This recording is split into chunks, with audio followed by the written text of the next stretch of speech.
le case, le pietre ed il carbone dipingeva di nero il mondo.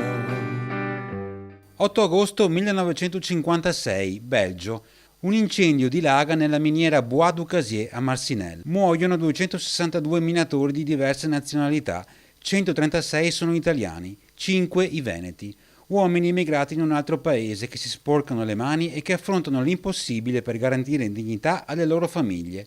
Un rogo causato dalla combustione d'olio ad alta pressione innescata da una scintilla elettrica uccide Giuseppe Corso, Dino Dalla Vecchia, Giuseppe Polese, Mario Piccin e Guerrino Casanova.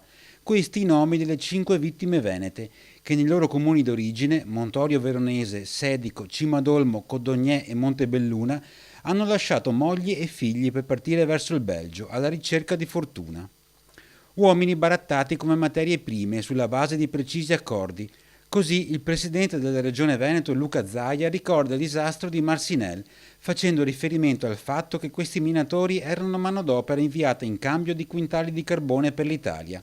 Una data dunque diventata nel corso del tempo una vera e propria commemorazione a livello nazionale, con un occhio di riguardo anche al triste primato del Veneto che è tra le prime regioni in Italia per quanto riguarda i decessi sul lavoro.